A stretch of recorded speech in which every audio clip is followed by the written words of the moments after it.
तो चलिए स्टार्ट करते हैं। Good morning, good morning, good morning, good morning सभी को, गुड मॉर्निंग। चलिए आवाज़ आ रही, एक बार क्लियर कर दीजिए सभी लोग। चलिए आवाज़ आ रही है तो एक बार क्लियर कर दीजिए, फिर हम लोग क्लास को स्टार्ट करते हैं। चलिए स्टार्ट करते हैं। यहाँ पर आपका क्वेश्चन दिया गया है कि भारत में अफगान शासकों के शासन का निम्नलिखित में से कौन सा काल जो है वो सही क्रम है। यहाँ पर बताइएगा सही कौन सा हो जाएगा। तो चलिए 1 का जवाब देना है, देखते हैं किसका जवाब यहाँ पर सही आएगा। तो देखो सबसे पहले बहलोल लोदी आए थे, है ना, फिर इसके बाद यहाँ पर सिकंदर लोदी आए, फिर इब्राहिम लोदी आए। मतलब आपका एक क्रम जो आपका दिया है बिल्कुल सही हो गया है। ऑप्शन क्या हो जाएगा आपका, सी नंबर आपका हो जाएगा, है ना।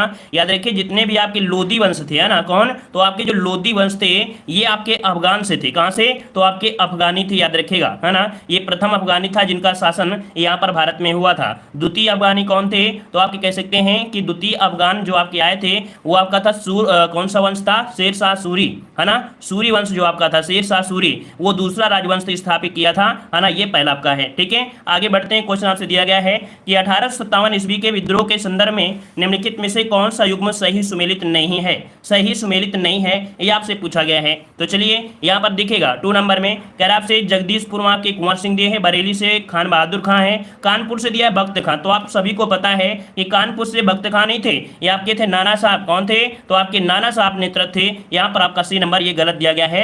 लखनऊ से बेगम हजरत महल, तो क्लियर हो गया है ना। चलिए आगे बढ़िए। क्वेश्चन दिया गया है स्वयं को सिकंदर ए सानी अर्थात दूसरा सिकंदर कहने वाला सुल्तान कौन था। कौन था जो अपने आप को दूसरा सिकंदर कहता था। चलिए यहाँ पर जवाब देना है। चलिए ऑप्शन यहाँ पर आ गया है आपका 3 का ऑप्शन आ रहा है सी नंबर। देखिए ये थे आपके कौन, तो आपके अलाउद्दीन खिलजी। अलाउद्दीन खिलजी जिसका भारत में शासनकाल आपका 1200 आपके कह सकते हैं कि 96 से 1296 से 1316 तक आपका था। और ये सिकंदर ए सानी, कौन सी, सिकंदर ए सानी अर्थात दूसरा सिकंदर की उपाधि भी इसने धारण किया था, ठीक है ना। और उसने अपने सिक्कों पर अंकित भी करवाया था, ठीक है। आगे बढ़िए। अगला क्वेश्चन दिया है कि हड़प्पा सभ्यता किस युग से संबंधित थी। हड़प्पा सभ्यता एक ऐसी सभ्यता थी तो इस समय कांस्य प्राप्त हुआ था, अर्थात ये कांस्य युगीन सभ्यता है। ऑप्शन क्या हो जाएगा, सी नंबर राइट हो जाएगा, ठीक है ना। अच्छा ये बताइए कांसा बनाया जाता है, कैसे बनाते हैं, कांसा का निर्माण कैसे होते हैं। तो आप लोग तांबा मिला दीजिए और तांबे के साथ साथ क्या, टिन। तो तांबा और टिन का मिश्रण होता है जिसे हम लोग कांसा बोलते हैं ना। तो ये आपको याद रखना है क्योंकि साइंस में क्वेश्चन पूछा जाता है। अगला दिया गया है ईस्ट इंडिया कंपनी से ब्रिटिश क्राउन को भारत की सत्ता का हस्तांतरण कब किया गया।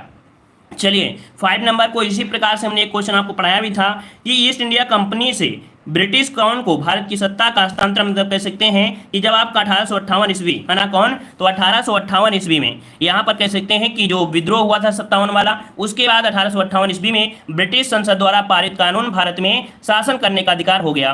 तो यहाँ पर आपका जवाब क्या हो जाएगा, सी नंबर राइट हो जाएगा। अगला क्वेश्चन आपसे दिया गया है। चलिए कह रहा है सरदार वल्लभ भाई पटेल के अग्रणी थे, मतलब कौन से आंदोलन से संबंधित थे, सरदार वल्लभ भाई पटेल। 6 का जवाब देना है। चलिए यहाँ पर 6 नंबर में ऑप्शन आ रहा है सी, ये बारदोली सत्याग्रह है ना। कौन सा है, तो बारदोली सत्याग्रह है। ऑप्शन यहाँ पर हो जाएगा सी नंबर, ठीक है। अगला क्वेश्चन आपसे दिया गया है। क्वेश्चन आपसे कह रहा है निम्नलिखित में से किस पार्टी से चंद्रशेखर आजाद का संबंध था। बताइएगा चंद्रशेखर आजाद का जो संबंध है वो किस पार्टी से था। Hindustan socialist Republican party, Azad Hind फौज, फॉरवर्ड ब्लॉक या भारतीय राष्ट्रीय कांग्रेस। 7 नंबर में। चलिए यहाँ पर देखिए, यहाँ पर आपका 7 नंबर में काफी लोग जवाब दे भी रहे हैं और इस प्रश्न को आपको हमने कई बार आपको बताया भी है ना। तो यहाँ पर आपका जवाब क्या बन जाएगा, यहाँ पर आपका जवाब आ रहा है ए नंबर। आपके हिंदुस्तान सोशलिस्ट रिपब्लिकन कह रहे हैं, सभी का जवाब लगभग यहाँ पर आ रहा है। यहाँ पर Hindustan socialist, Hindustan socialist Republican party. तो चलिए यहाँ पर सभी के लगभग जवाब आ गए हैं और यहाँ पर सभी लोगों ने जवाब दिया है। यहाँ पर ए नंबर कह रहे हैं, ए नंबर आपका राइट हो जाएगा। देखिएगा यहाँ पर चंद्रशेखर आजाद दिया गया है ना, चंद्रशेखर आजाद दिया है, सुभाष चंद्र बोस नहीं है। तो इसका ऑप्शन ए नंबर आपका हो जाएगा। काफी लोग यहाँ पर सी भी दे रहे थे, तो याद रखिए ए नंबर होगा, ठीक है। यहाँ पर चंद्रशेखर आजाद है, सुभाष चंद्र बोस नहीं है। आगे बढ़ते हैं। क्वेश्चन दिया गया है कि भारत में आर्थिक सुधार नीति किस वर्ष प्रारंभ की गई थी। भारत में आर्थिक सुधार नीतियां किस वर्ष प्रारंभ की गई थी। इसको भी हमने बताया था 1991। कब, 1991। ऑप्शन क्या बन जाएगा, राइट हो जाएगा, क्लियर है। आगे बढ़ते हैं। क्वेश्चन दिया गया है कि वर्ष 1918 में महात्मा गांधी सूती कपड़ा कारखानों के मजदूरों के बीच सत्याग्रह आंदोलन चलाने जा रहे थे। तो ये बताइएगा कि सूती कपड़ा कारखाना, याद आ गया ना, मजदूरों के बीच सत्याग्रह चालू किया था, ये आपका जन आंदोलन था जो कि आपका अहमदाबाद में। ऑप्शन क्या हो जाएगा, डी नंबर राइट हो जाएगा, ठीक है ना। और यहाँ पर इन्होंने उपवास भी किया था, ठीक है। आगे बढ़ते हैं। क्वेश्चन दिया गया है कि गदर पार्टी के संस्थापक कौन थे। जो लोग पहली बार जुड़े हैं तो भाई यहाँ पर चैनल को जरूर सब्सक्राइब करिएगा, ठीक है। और पसंद आ रहा है तो आप लोग वीडियो जरूर लाइक करें, ठीक है। सब लोग वीडियो को लाइक करेंगे। चलिए बताइएगा, गदर पार्टी के जो संस्थापक थे कौन थे? यहाँ पर हो जाएगा कौन? तो आपका ऑप्शन हो जाएगा बी, सोहन सिंह भटकाना। कौन? सोहन सिंह भटकाना। यहाँ पर गदर पार्टी जो कि लाला हरदयाल, कौन कौन थे? लाला हरदयाल का नाम सुने होंगे तो आपके काफी दिमाग में आया होगा कि लाला हरदयाल तो दिखाई नहीं दे रहे हैं, ये कहाँ चले गए हैं? तो लाला हरदयाल और आपके सोहन सिंह भकना, क्या है? भकना है, भकना, यहाँ पर भटकना बोले, भकना, ये आपके थे। तो ये आपके 1 नवंबर 1913 को संयुक्त राज्य अमेरिका के सैन फ्रांसिस्को नगर में इसकी स्थापना किया था ना, जिसका नाम दिया गया था गदर, ठीक है ना। याद रखिए कहाँ पर की गई थी? तो गदर पार्टी की स्थापना आपके अमेरिका के सैन फ्रांसिस्को शहर में या नगर में की गई थी। तो याद रखिएगा। आगे बढ़िए, अगला क्वेश्चन दिया है, अपसौर तथा सूर्योच्च अर्थात सूर्य तथा सूर्य के मध्य अधिकतम दूरी की स्थिति कब होती है? 11 नंबर आपसे पूछा गया है। कह रहा आपसे यहाँ पर कि जो कब सबसे कम दूरी होती है, क्योंकि यहाँ पर दिया गया है अपसौर, है ना, अपसौर दिया है। और अपसौर मतलब होता है यहाँ पर क्या बोलेंगे भाई? अपसौर तथा सूर्योच्च मतलब सूर्य तथा पृथ्वी के मध्य अधिकतम दूरी। हाँ देखो, अधिकतम दूरी दिया है ना, और अधिकतम दूरी कब होती है? तो गर्मी में कौन सा? 4 जुलाई को। कौन से? 4 जुलाई। तो ऑप्शन क्या बन जाएगा? बी नंबर आपका राइट हो जाएगा, ठीक है ना। और 3 जनवरी को ये न्यूनतम दूरी होती है, ठीक है ना। आगे बढ़ते हैं। क्वेश्चन दिया गया है कि दक्षिण भारत का सर्वोच्च शिखर निम्नलिखित में से कौन सा है? दक्षिण भारत का सर्वोच्च शिखर निम्नलिखित में से कौन सा हो जाएगा? चलिए, क्वेश्चन आपका हमेशा से पूछा ही जा रहा है और काफी लोग जवाब दे रहे हैं। यहाँ पर आपका बी नंबर अन्नाईमुदी, तो बिल्कुल सही है, अन्नाईमुदी जो कि अन्नामलाई पहाड़ी पर है। ऑप्शन यहाँ पर आपका बी राइट हो जाएगा। अगला क्वेश्चन दिया गया है, सौरमंडल का सबसे अधिक गर्म ग्रह निम्नलिखित में से कौन सा है? चलिए, सौरमंडल का सबसे अधिक गर्म ग्रह निम्न में से कौन सा है? चलिए 13 का ऑप्शन देना है, 13 नंबर में। चलिए, यहाँ पर सभी का जवाब आ रहा है यहाँ पर बी नंबर। देखिए यहाँ पर जो आपका शुक्र ग्रह है ना, कौन सा? जो आपका शुक्र ग्रह है ये सबसे अधिक गर्म ग्रह है। इसे हम लोग उष्ण ग्रह के नाम से भी जानते हैं और इसकी सतह पर सल्फ्यूरिक अम्ल भी पाया जाता है, ठीक है ना। और भी कई प्रकार के यहाँ पर कह सकते हैं ज्वालामुखी पर्वत वगैरह यहाँ पर देखने को मिलते हैं, ठीक है ना। और यहाँ पर तापमान भी बहुत ज्यादा होता है, ठीक है ना। कार्बन डाइऑक्साइड की मात्रा ज्यादा है, इसलिए टेम्परेचर तो आपका होगा ही होगा। अगला है, इसीलिए हाँ आपको यहाँ पर याद रखिएगा कि शुक्र ग्रह को प्रेशर कुकर के नाम से जानते हैं ना। चलिए अगला क्वेश्चन, निम्नलिखित में से किस राज्य की सीमा म्यांमार से नहीं लगती है? अब म्यांमार कहाँ पर पड़ता है? ये आपका जो भारत का यहाँ पर ये वाला एरिया है। अब नागालैंड, मिजोरम, मेघालय, मणिपुर है, तो आपका जवाब कौन सा बन जाएगा? यहाँ पर बन जाएगा सी नंबर, मेघालय, है ना। मेघालय कहाँ? यहाँ पर है, म्यांमार यहाँ पर है, तो इसकी सीमा नहीं मिलती है। कौन? तो ऑप्शन सी हो जाएगा मेघालय। अगला है, पंपास चारागाह कहाँ पर स्थित है? पंपास पूछा गया, पंपास जो आपका है चारागाह, ये आपके कहाँ पर मिलेगा? चलिए बताइएगा। तो यहाँ पर आपको दक्षिण अमेरिका में। कहाँ पर? तो आपके दक्षिण अमेरिका में है पंपास, आपके अर्जेंटीना वगैरह में। तो यहाँ पर ऑप्शन क्या हो जाएगा? आपका जवाब सी नंबर राइट हो गया। आगे बढ़ते हैं। क्वेश्चन आपसे अगला पूछा गया है, कह रहा आपसे यहाँ पर कि 20 सूत्री गरीबी उन्मूलन कार्यक्रम किस पंचवर्षीय योजना के दौरान शुरू किए गए? बताइएगा, 20 सूत्री गरीबी उन्मूलन कार्यक्रम जो शुरू किए गए किस पंचवर्षीय योजना के दौरान? 16 का ऑप्शन देना है और यहाँ पर आपका जवाब क्या बनेगा? चलिए, काफी लोग जवाब दे रहे हैं। यहाँ पर तीसरी, यहाँ पर दूसरी। देखिए 16 का ऑप्शन जो बनेगा वो आपका सी हो जाएगा। ये 5वीं पंचवर्षीय योजना, कौन सी? 5वीं योजना के दौरान ये 20 सूत्री का शुरुआत किया गया था, ठीक है ना, जो कि 74 से 79 के करीब आपका था, ठीक है। और आगे बढ़ते हैं। क्वेश्चन आपसे अगला दिया गया है, निम्नलिखित में से कौन सा कथन सत्य दिया गया है? यहाँ पर कौन सा कथन है जो आपका सत्य है? चलिए, पहला पॉइंट है, कह रहा है मुद्रा संकुचन के समय मुद्रा का मूल्य बढ़ता है तथा वस्तुओं के मूल्य में गिरते हैं। सही दिया गया है। मुद्रास्फीति के समय मुद्रा का मूल्य गिरता है तथा वस्तुओं के मूल्य बढ़ जाते हैं। मतलब यहाँ पर देख सकते हैं दोनों बात वही है आपका। तो यहाँ पर दोनों ही पॉइंट क्या हो जाएंगे? 17 नंबर में ऑप्शन सी हो जाएगा, ठीक है ना, क्योंकि वही शब्द आपका प्रयोग किया जाता है। अगला है, भारत की राष्ट्रीय आय की गणना कौन करता है? भारत की राष्ट्रीय आय की जो गणना होती है, गणना करता है कौन करता है? चलिए, केंद्रीय सांख्यिकी संगठन अर्थात CSO, है ना। यहाँ पर आपका जवाब जो हो जाएगा कौन सा हो जाएगा? तो ऑप्शन बी हो जाएगा। 1952 में इसकी स्थापना की गई थी। मुख्यालय है कहाँ पर? तो आपके नई दिल्ली में इसका मुख्यालय है। अगला क्वेश्चन दिया गया है कि अर्थव्यवस्था में असली मुद्रा मूलधन किसके कारण बढ़ जाता है? अर्थव्यवस्था में असली मुद्रा मूलधन किसके कारण बढ़ जाता है? 19 को ऑप्शन देना है और यहाँ पर सही जवाब क्या बन जाएगा? तो चलिए, यहाँ पर 19 को ऑप्शन काफी लोग दे रहे हैं। यहाँ पर ऑप्शन बन जाएगा ए नंबर, कीमतों में कमी। क्या? अर्थव्यवस्था में असली मुद्रा मूलधन के कारण बढ़ जाता है तो कीमतों में कमी। तो यहाँ पर आपका जवाब हो जाएगा 19 का ऑप्शन क्या, ए नंबर राइट हो जाएगा। इकोनॉमिक्स का आपका है, जब अर्थव्यवस्था में वस्तुओं की कीमत कम होती है तब असली मुद्रा का मूल्य बढ़ जाता है। तो ऑप्शन क्या हो जाएगा, ए नंबर हो जाएगा। अगला क्वेश्चन आपसे दिया है कि निम्नलिखित में से कौन सा समवर्ती सूची का एक हिस्सा है। समवर्ती सूची का हिस्सा इनमें से बताना है कि कौन सा समवर्ती सूची में रखा जाता है। तो चलिए यहाँ पर देखते हैं सही क्या बन जाएगा। चलिए बिल्कुल सही है, यहाँ पर बिल्कुल सही आ रहा है कि समवर्ती सूची में कह रहे हैं आपसे रेलवे, तो रेलवे तो आपका होगा नहीं, है ना। कुछ लोग जो आप सीधे रहे हैं दिवालियापन और आपका ऋण शोधन क्षमता होती है। तो देखो 20 का ऑप्शन जो आपका बनेगा वो सी ही हो जाएगा, जो दिवालियापन है और आपका यहाँ पर ऋण शोधन क्षमता। अब दिवालियापन में जो जमींदारी व्यवस्था होती है, जमींदारी में कह सकते हैं जमीन का जो क्या होता है, जमीन का जो होता है क्या कह सकते हैं, जिसमें लड़ाई दंगा जो होती है कौन सी, जमीन से संबंधित, है ना। चलिए आगे बढ़ते हैं, क्वेश्चन दिया गया है, कह रहे संविधान का निम्न अनुच्छेदों में से कौन एक उपबंधित करता है कि मत बराबर होने की दशा में लोकसभा के अध्यक्ष का मत निर्णायक हो गया और उसका प्रयोग कब करेगा। क्यों ना कि हम लोग यहाँ पर ये कह सकते हैं कि आपको बताना है कौन से आर्टिकल के तहत जब आपके लोकसभा में क्या होता है, बराबर की मत होती है 50-50%, तो लोकसभा का अध्यक्ष अपना मत देता है, तो ये कौन सा आर्टिकल होता है। 21 का ऑप्शन सी हो जाएगा, यहाँ पर 100 हो जाएगा। क्या हो जाएगा, यहाँ पर 100 इसका जवाब क्या हो जाएगा, राइट हो जाएगा। ठीक है ना। चलिए आगे बढ़ते हैं, क्वेश्चन आपसे अगला पूछा गया है, राज्यपाल किसके प्रति उत्तरदायी होता है। राज्यपाल किसके प्रति दिया गया, राज्यपाल। तो यहाँ पर 22 नंबर में क्या बनेगा, राज्यपाल जो होता है याद रखिएगा राष्ट्रपति के प्रति होता है ना, राष्ट्रपति के उत्तरदायी होता है। तो यहाँ पर ऑप्शन क्या हो जाएगा, ए नंबर राइट हो जाएगा। अगला क्वेश्चन आपसे दिया गया है कि पंचायती राज का विषय कौन सा है। पंचायती राज का विषय कह रहा है जो है ये समवर्ती सूची का है, केंद्र सूची का है, राज्य सूची का है, केंद्र या राज्य दोनों का है। तो 23 का ऑप्शन क्या बनेगा, यहाँ पर 23 का ऑप्शन आपका जवाब हो जाएगा। 23 नंबर में ऑप्शन आ रहा है आपका सी, ये राज्य सूची है, क्योंकि पंचायत किस लिए, तो आपके राज्यों के लिए तो आपको किया गया था, ऑप्शन सी हो जाएगा। अगला सर्वोच्च न्यायालय में सेवानिवृत्ति की आयु क्या होती है। जो सुप्रीम कोर्ट के मुख्य न्यायाधीश होते हैं उनकी आपके 65 वर्ष ना क्या होती है, 65 वर्ष। ऑप्शन क्या हो जाएगा, सी नंबर राइट हो जाएगा। अगला क्वेश्चन आपसे दिया गया है कि अनुच्छेद 352 के अधीन लागू आपात स्थिति के दौरान निम्नलिखित में से कौन से संवैधानिक उपबंध निलंबित हो जाते हैं। तो चलिए बताइएगा कि यहाँ पर जब 352 आपका लागू होता है तो कौन से अधिकार आपके निलंबित हो जाते हैं। चलिए यहाँ पर आपको जवाब देना है और यहाँ पर सही जवाब क्या हो जाएगा। चलिए भाई यहाँ पर जवाब आ रहे हैं, बिल्कुल सही है, काफी लोग कह रहे हैं यहाँ पर आपका डी मतलब सभी, लेकिन कुछ लोग जवाब दे रहे हैं यहाँ पर बी नंबर, है ना।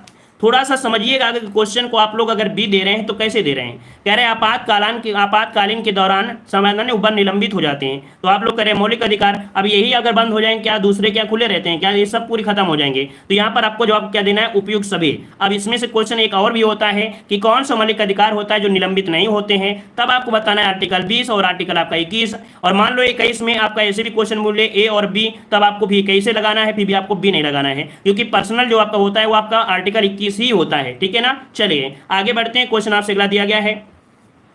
चलिए तो बिल्कुल सही है ना। चलिए अब यहाँ पर समझिएगा, परेशान मत होइए। यहाँ पर देखो मौलिक अधिकार हैं, तो मौलिक अधिकार में भी स्वतंत्रता का अधिकार को निलंबित किया जाता है या नहीं, बताइएगा।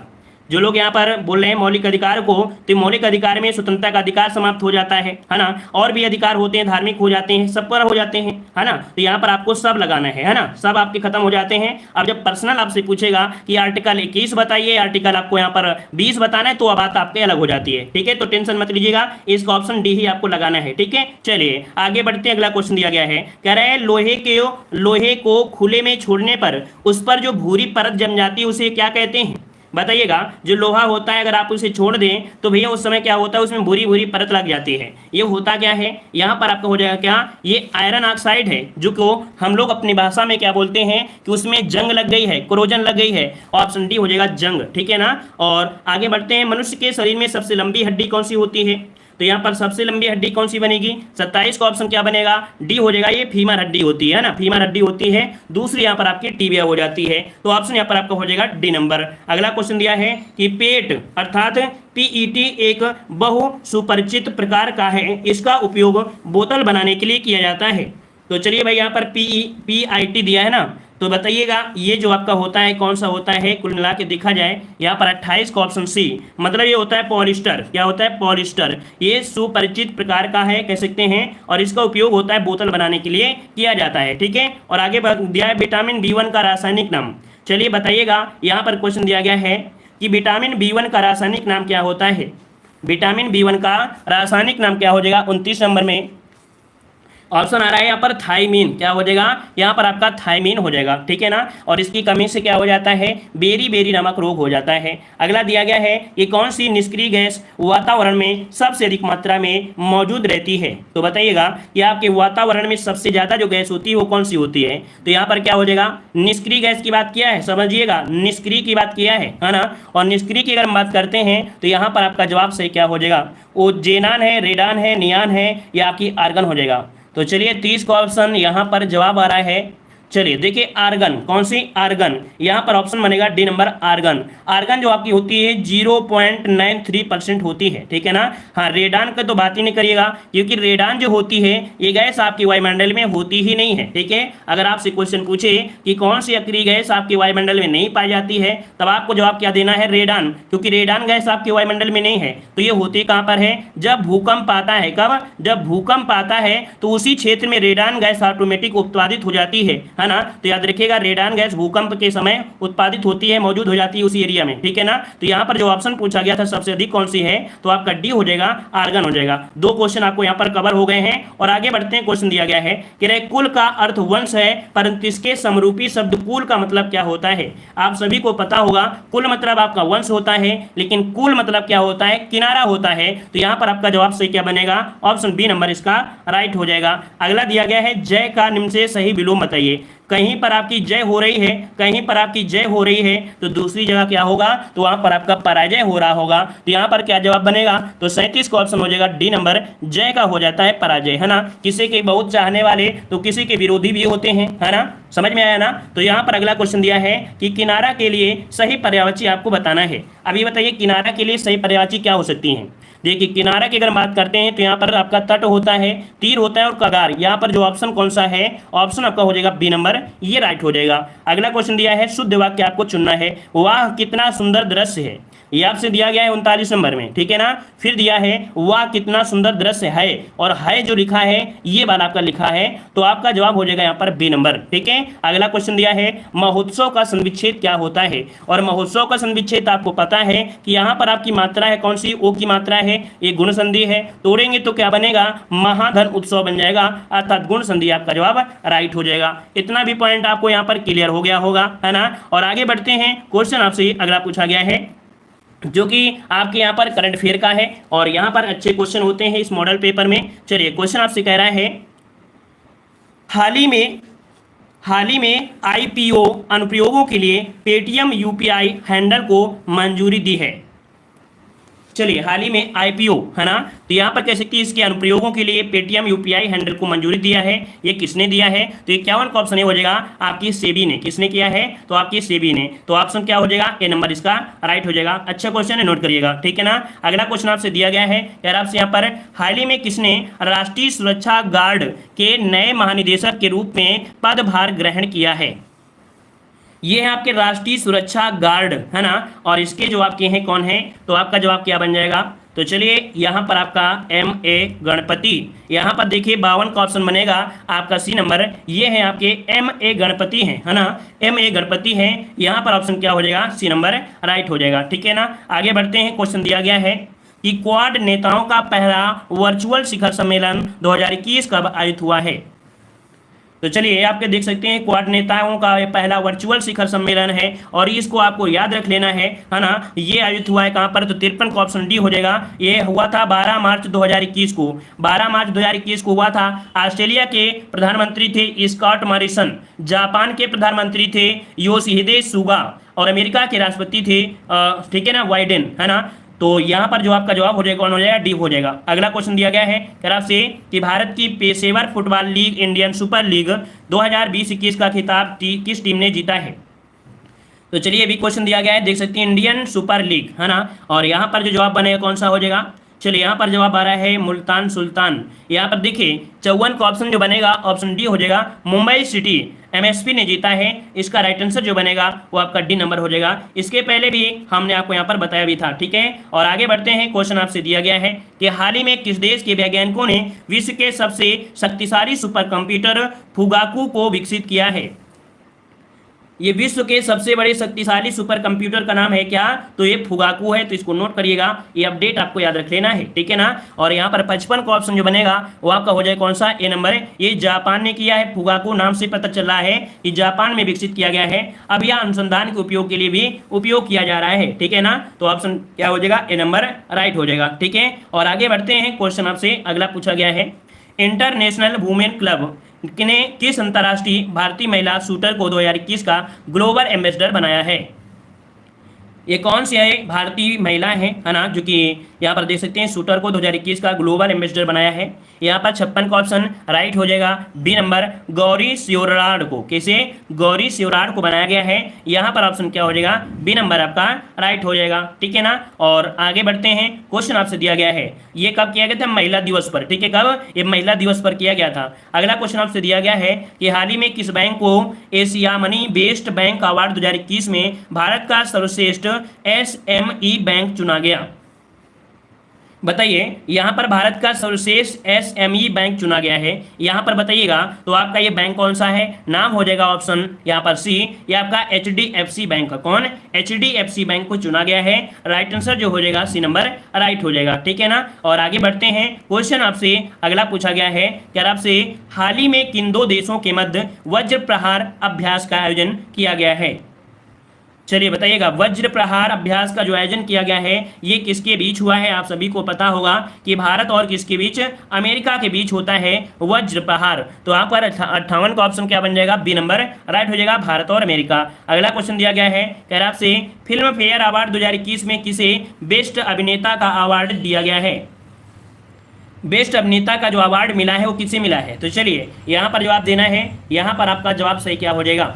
चलिए काफ़ी लोग जवाब दे रहे हैं, यहाँ पर 59 में ऑप्शन बनेगा डी। ये है आपके कौन? तो भाई आपके इरफान खान। कौन है भाई? इरफान खान है। इरफान खान को फिल्म फेयर अवार्ड 2021 के लिए बेस्ट अभिनेता का अवार्ड यहाँ पर दिया गया है, ठीक है। और आगे बढ़ते हैं, क्वेश्चन आपसे अगला पूछा गया है, कह रहा आपसे यहाँ पर 67वें नेशनल फिल्म अवार्ड समारोह में किस फिल्म को सर्वश्रेष्ठ फिल्म हिंदी फिल्म का अवार्ड मिला है? तो देखो ये 67 नंबर के नेशनल फिल्म अवार्ड है और इसमें से ऐसी फिल्म है जिसे सर्वश्रेष्ठ हिंदी फिल्म का अवार्ड दिया गया है। तो ये कौन सी हो जाएगा? ये आपकी छिछोरे, ठीक है ना। कौन सी? छिछोरे के लिए दिया गया है। ऑप्शन क्या हो जाएगा? ए नंबर आपका राइट हो जाएगा, ठीक है ना। तो यहाँ पर आते हैं अगले क्वेश्चन को, और क्वेश्चन दिया गया है यार आपसे यहाँ पर केंद्रीय ग्लास एवं सिरेमिक अनुसंधान कहाँ पर है? तो चलिए बताइएगा, केंद्रीय ग्लास एवं सिरेमिक अनुसंधान कहाँ पर है 61 नंबर में? तो क्या जवाब हो जाएगा? तो देखो यहाँ पर जो आपका खुर्जा है, मतलब जो चीनी मिट्टी के जो पात्र बनाए जाते हैं वो आपकी बुलंदशहर खुर्जा में है। तो ऑप्शन क्या हो जाएगा? यहाँ पर आपका बन जाएगा बी नंबर राइट हो जाएगा, ठीक है ना। क्लियर है, ये उत्तर प्रदेश में है। आगे बढ़ते हैं, बुद्ध चरित्रम महाकाव्य किसने लिखा है? बुद्ध चरित्रम महाकाव्य किसने लिखा है? यहाँ पर सही क्या हो जाएगा?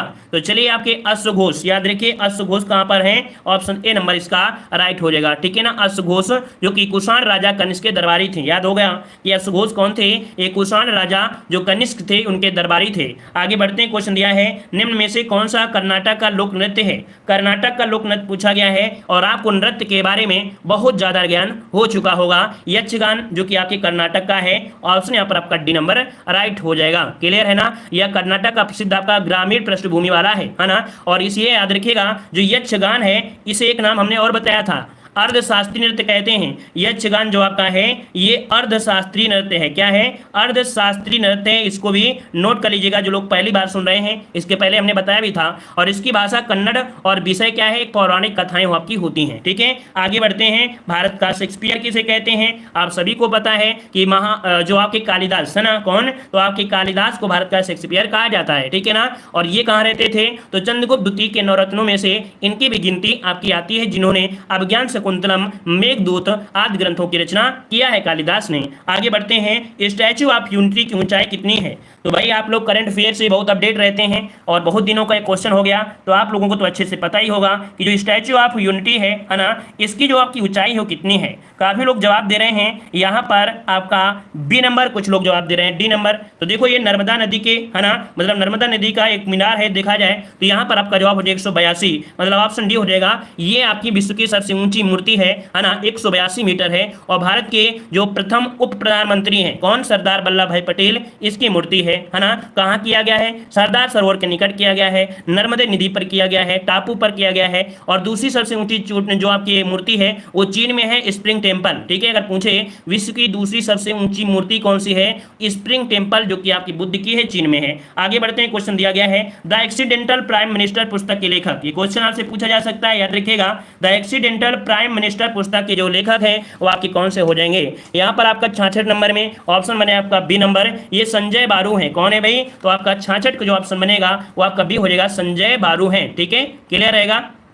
ये कौन थे, ये पूर्व प्रधानमंत्री मनमोहन सिंह का नाम सुने होंगे, है ना, उन्हीं के मीडिया सलाहकार थे। कौन थे, ये कह सकते हैं मनमोहन सिंह के मीडिया सलाहकार थे, तो ऑप्शन बी हो जाएगा। आगे बढ़ते हैं, क्वेश्चन दिया गया है कि चिदम्बरा पर ज्ञानपीठ पुरस्कार प्राप्त हुआ था किसे। आप सभी को पता है चिदम्बरा जो कि एक काव्य रचना है, क्या है, कभी कभी पूछेंगे क्या है, एक काव्य रचना है ना। और इस काव्य रचना के लिए सुमित्रानंद पंत को यहाँ पर कह सकते हैं मिला था ज्ञानपीठ पुरस्कार। ठीक है, तो आपका जवाब हो जाएगा कौन सा, यहाँ पर आपका बी नंबर राइट हो जाएगा। इतना भी आपको क्लियर हो गया है। आगे बढ़ते हैं, ब्रेल लिपि के जनक कौन है, तो भैया आपने जीके में पढ़ा होगा, है ना, शायद 4 जनवरी को ब्रेल लिपि दिवस मनाते हैं। यहाँ पर अंधों के लिए पढ़ने की जो लिपि की खोज किया था ये लुइस ब्रेल ने किया था, उन्हीं के यहाँ पर आपका जवाब हो जाएगा बी नंबर हो जाएगा। क्लियर हो गया ना। 68 नंबर में 4 जनवरी, याद रखिए 4 जनवरी 1809 को, 4 जनवरी 1809 को ये कह सकते हैं विस्कृत किए, अर्थात इनका जो जन्म हुआ था, लुइस ब्रेल का जो जन्म हुआ था ये फ्रांस में हुआ था 4 जनवरी 1809 में। इन्हीं के उपलक्ष्य में कह सकते हैं लुइस ब्रेल दिवस मनाया जाता है,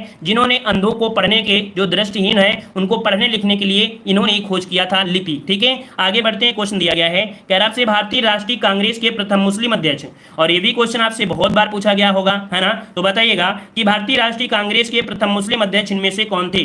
चलिए यहाँ पर जवाब आ रहा है, काफी लोग जवाब दे रहे हैं, यहाँ पर आपका बदरुद्दीन तैयबजी। तो चलिए 69 को ऑप्शन लॉक कर देते हैं, यहाँ पर ऑप्शन हो जाएगा सी, बदरुद्दीन तैयबजी हो जाएगा राइट। नेक्स्ट क्वेश्चन दिया है सौरभ चौधरी का संबंध किस खेल से है, तो सौरभ चौधरी का आप लोग नाम जानते होंगे, है ना, कौन है आपके, ये संबंधित हैं आपके ऑप्शन निशानेबाजी से, किससे, तो आपकी निशानेबाजी से हैं। ऑप्शन क्या हो जाएगा, सी नंबर इसका से राइट हो जाएगा। ठीक है ना। और यहाँ पर कह सकते हैं मेरठ के कालीन गांव में जन्मे हैं, इनका जन्म हुआ था मेरठ के कालीन गांव में। ठीक है ना, और निशानेबाज हैं। और 2018 में, कब, 2018 में जो कह सकते हैं एशियाई खेल हुए थे उसने निशानेबाजी में 10 मीटर एयर पिस्टल में इन्होंने स्वर्ण पदक जीता था, इसलिए इनका नाम बहुत बार पूछा गया है। आगे बढ़ते हैं, क्वेश्चन आपसे दिया गया है, यहाँ पर देखो एक गद्यांश दिया गया है, पहला गद्यांश आपका सरल है तो आप लोग सॉल्व कर सकते हैं। दूसरा गद्यांश जो दिया गया है एक साहस के बारे में दिया गया है ना, साहस के बारे में है, तो इसको हम लोग पढ़ लेंगे। ठीक है, सेकंड वाला पढ़ेंगे, पहला नहीं पढ़ेंगे। कह रहा आपसे किसी को देखने के लिए आंख की नहीं दृष्टि की आवश्यकता होती है,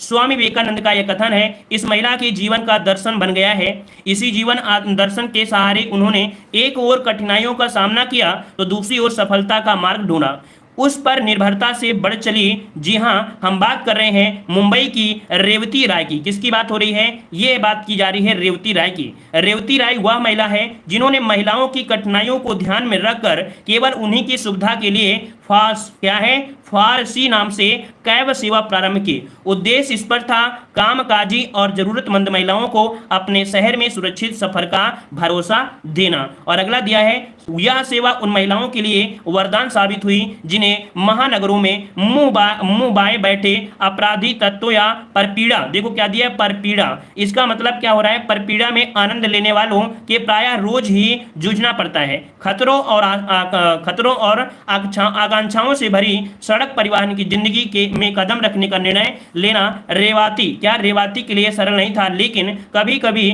व्यवस्था भी प्रेरणा देती है। ऐसे अवसरों पर आंख नहीं दृष्टि वाला प्रदर्शन प्रेरक होता है। गंभीर बीमारी से जूझ रहे पति के इलाज में सारी जमा पूंजी चुक जाने के बाद रेवाती को अपने अस्तित्व के लिए कुछ न कुछ करना था, सो उन्होंने एक नया कदम या नया रास्ता चुना। कैब के द्वारा महिलाओं को सुरक्षित यात्रा का आश्वासन दिया। एक ऐसे महिला की बात हो रही है जो अपने जीवन में हार चुकी थी, पैसे कुछ नहीं थे, लेकिन फिर भी अपनी जिंदगी को चलाने के लिए इसने यहाँ पर देख सकते हैं ऐसा कार्य किया, है ना। तो यहाँ पर देखिए क्वेश्चन दिया है कि कौन सा विकल्प गद्यांश के मुख्य भाव के सबसे निकट है। इस गद्यांश में जो भाव दिया गया है किसके बारे में दिया है ये बताइएगा। चलिए यहाँ पर 76 नंबर में सही क्या हो जाएगा चलिए 76 नंबर में यहाँ पर जवाब क्या बनेगा, तो देखो यहाँ पर हिम्मत करे इंसान तो क्या काम मुश्किल हो सकता है। यहाँ पर जो आपका जवाब बनेगा डी नंबर, यहाँ पर हिम्मत करे इंसान तो क्या काम मुश्किल हो जाएगा, सब काम आपके हो सकते हैं, ये आपको दिया गया है। अगला दिया गया है कि शब्द में उपसर्ग और प्रत्यय दोनों दिए गए हैं, बताइएगा कौन सा ऐसा शब्द है जिसमें उपसर्ग और प्रत्यय दोनों दिए गए हैं। तो चलिए बताइए कौन सा हो जाएगा 77 में। चलिए 77 का ऑप्शन क्या बनेगा, यहाँ पर बन जाएगा आपका राइट आंसर सफलता। देखो कौन यहाँ पर सफलता, और काफी लोग जवाब दे रहे हैं कठिनाइयां हैं, समझ लीजिएगा। याद रखिए सफलता में अगर हम बात करते हैं, यहाँ पर जो सा शब्द है, क्या सा शब्द है, ये क्या है, उपसर्ग है। और इसमें से जो फल दिया गया है, फल, ये क्या है, ये इसका मूल शब्द है।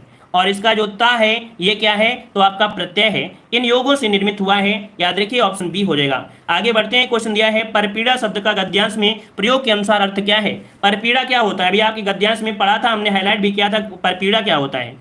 याद रखिए परपीड़ा किसे कहते हैं, यहाँ पर आपका जवाब क्या बनेगा, तो चलिए यहाँ पर आपका 78 का ऑप्शन बन जाएगा दूसरों की पीड़ा को, है ना, क्या दूसरों की पीड़ा को। तो यहाँ पर कौन सा हो जाएगा, यहाँ पर सी नंबर, क्योंकि पर मतलब होता है दूसरा, है ना, दूसरों की पीड़ा। अब दोनों में दूसरे दिया है क्या, दूसरों की पीड़ा, हाँ ऑप्शन सी हो जाएगा। अगला क्वेश्चन दिया गया है गद्यांश के प्रारंभ में उद्धत कथन किसके जीवन को दर्शाया गया है। यहाँ पर इस गद्यांश में जो दिया गया है किसके बारे में दिया गया है, यहाँ पर क्या हो जाएगा, तो यहाँ पर आपका जवाब बताना है सही क्या हो जाएगा। गद्यांश के प्रारंभ में दिया गया है, प्रारंभ में क्या, प्रारंभ में उद्धत कथन किसके जीवन का दर्शन है। तो यहाँ पर 79 का जवाब क्या बनेगा। चलिए यहाँ पर मुंबई की जो रेवाती राय है ना, मुंबई की जो रेवाती है, ऑप्शन बी हो जाएगा। और अगला है रेवाती राय की कैब सेवा मूलतः किसके लिए है। रेवाती राय की जो कैब सेवा थी ये किसके लिए चलाई गई थी, कैसे लोगों के लिए। तो यहाँ पर क्या बनेगा, चलिए 80 नंबर का ऑप्शन बनेगा ये आपके किसके लिए, तो आपकी जो कामकाजी महिलाएं थी, है ना, ये कामकाजी जो महिलाएं थी मूलतः उन्हीं के लिए चलाई गई थी। तो ऑप्शन यहाँ पर बन जाएगा ए नंबर आपका हो जाएगा, ठीक है ना। मुंबई के लिए नहीं, मुंबई में तो बहुत लोग रहते हैं, सिर्फ उनको लिए, सिर्फ महिलाओं के लिए जो कि कामकाजी महिलाएं थी, ठीक है ना। ये रहा आपके गद्यांश में, मतलब आपने गद्यांश पढ़ा फिर भी आपने गलती की कि नहीं किया। तो याद रखिए गद्यांश को जो हम पढ़ाते हैं मतलब उसमें कुछ ना कुछ आपको ज्ञान मिलेगा, और हो सकता है कि ऐसे क्वेश्चन आपको मिल भी सकते हैं, ठीक है ना, क्लियर है। चलिए तो आज की क्लास यहीं रखते हैं, अगली क्लास जो, ठीक है। सभी को जय हिंद, सभी को वंदे मातरम। लाइक सर और जो लोग नहीं किया है तो लाइक से भी करिएगा, ठीक है ना। चलिए धन्यवाद, जय हिंद, वंदे मातरम।